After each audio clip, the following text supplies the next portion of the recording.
बिस्मिल्लाहिर्रहमानिर्रहीम।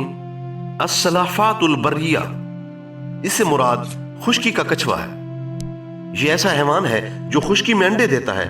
बस जो अंडे दरिया में गिर जाते हैं उनसे पैदा होने वाले बच्चों को बहरी कछुए और खुश्की में रह जाने वाले अंडों से पैदा होने वाले बच्चों को बर्री कछुए कहा जाता है। बस जब इन दोनों किस्मों के बच्चे बड़े होते हैं तो ये ऊंट और बकरी के बच्चों के बराबर होते हैं। जब नर अपनी मादा से जुफ्ती का इरादा करता है और उसकी मादा जुफ्ती के लिए तैयार नहीं होती तो नर अपने मुंह में एक खास किस्म की घास लाता है जिसकी खुशबू सूंघते ही मादा जुफ्ती पर आमादा हो जाती है। उस घास की खासियत यह है कि जिसके पास ये घास होगी वो अपने हम जिन्सों में मकबूल रहेगा। उस घास के मुतालिक बहुत कम लोग ही जानते हैं। जब इस जानवर की मादा अंडे देती है तो वो उनको देखती रहती है, यहां तक कि अल्लाह ताला उनसे बच्चे पैदा कर देता है।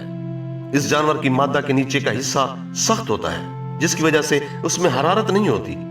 बाज औकात कछुआ सांप की दुम अपने कब्जे में ले लेता है और उसके सर को काट कर उसे दुम की तरफ से चबाकर अपनी ग़िज़ा बना लेता है। कछुआ अपने शिकार को पकड़ने के लिए अजीब हीला इख्तियार करता है कि वो पानी से निकलकर खुश्की पर आ जाता है, फिर वो अपने जिस्म पर मिट्टी चढ़ा लेता है और छुपकर किसी ऐसी जगह बैठ जाता है जो परिंदों की गुजरगाह हो।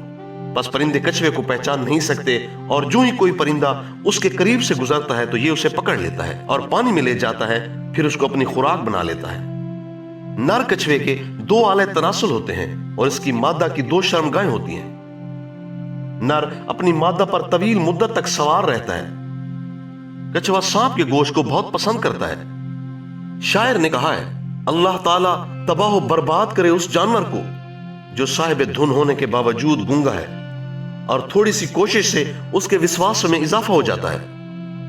वो अपनी ढाल को अपनी पुश्त पर उलट देता है और अपनी जिल्द से अपने सर को बाहर निकाल लेता है, जबकि डर इसमें कलक पैदा करता है और खौफ की बिना पर उसका सांस तंग हो जाता है।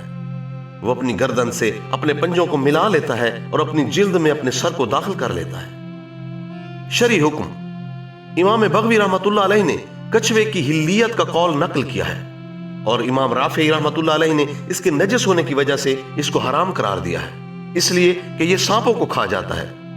इब्न हज़्म रहमतुल्लाह अलैह ने फरमाया है, बर्री और बहरी कछुए दोनों हलाल हैं। इसी तरह कछुए का अंडा भी हलाल है। ज़रबुल अमसाल, अहले अरब कहते हैं वो शख्स कछुए से भी ज्यादा अहमक है।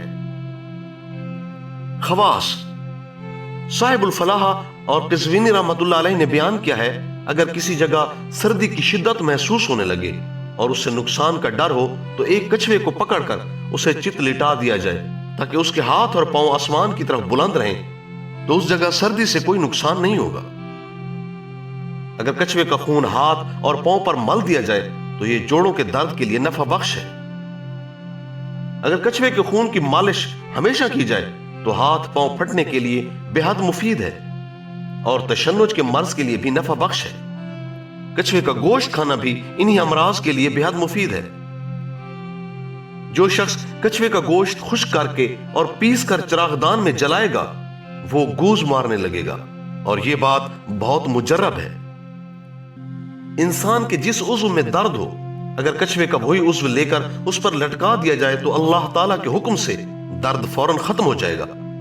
अगर कोई शख्स कछुए के हैजान के वक्त उसकी दुम का किनारा लेकर अपने बदन में लटका ले तो उसकी शहवत में हैजान पैदा हो जाएगा। अगर हांडी को कछुए की खोपड़ी से ढक दिया जाए तो उस पर कभी उबाल नहीं आएगा। ख्वाबों की ताबीर, कछुए को ख्वाब में देखना उस औरत की तरफ इशारा है जो बनाओ सिंगार करके किसी मर्द की तलबगार हो, या आलिम या काजी अल कुज़ात की जानिब इशारा है, क्योंकि कछुआ समंदर के हालात को सबसे ज्यादा जानने वाला होता है। बस जो शख्स ख्वाब में देखे कि कछुए की बहुत ज्यादा इज्जत की जा रही है तो उसकी ताबीर यह होगी कि वहां अहले इल्म की बहुत ताजीम होगी। अगर किसी शख्स ने ख्वाब में देखा कि वो कछुए का गोश्त खा रहा है तो इसकी ताबीर यह होगी कि उससे इल्मी इस्तिफादा होगा और नसारा कहते हैं कि उससे माल और इल्म हासिल होगा। बहरी कछुए को अस्सुलाहफातुल बहरिया कहा जाता है। कछुए की खोपड़ी को अज़्ज़बल कहा जाता है और इससे कंघियां तैयार की जाती हैं। उन कंघियों की खसूसियत यह है कि ये बालों से जुएं खत्म कर देती हैं। अगर कछुए की खोपड़ी को जलाकर اس کی راکھ کو انڈے کی سفیدی میں ملا لیا جائے اور پھر اس کو گھٹنوں اور ہاتھوں پر ایسی جگہ لگایا جائے جہاں سے جلد پھٹ گئی ہو تو یہ بے حد نافع ہے۔ یہ بھی کہا گیا ہے کہ الزبل ہندی کچھوے کی کھوپڑی کو کہتے ہیں۔ نبی اکرم صلی اللہ علیہ وآلہ وسلم کے پاس کچھوے کی کھوپڑی کی ایک کنگھی تھی۔ کہا جاتا ہے کہ اس کھوپڑی سے کنگھیاں تیار کی جاتی ہیں۔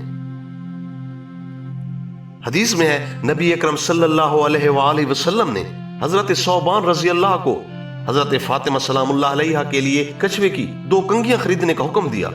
علامہ دمیری رحمۃ اللہ علیہ نے فرمایا کہ آج عین الف جیم ہاتھی کی ہڈی کو بھی کہتے ہیں۔ امام شافعی کے نزدیک آج نجس ہے اور یہ امام ابو حنیفہ رحمۃ اللہ علیہ اور امام مالک رحمۃ اللہ علیہ کے نزدیک طاہر ہے۔ آج کی کنگھی بالوں میں استعمال کرنا جائز ہے، بس یہاں آج سے مراد کچھوے کی کھوپڑی ہے، نہ کہ ہاتھی کی ہڈی۔ واللہ اعلم۔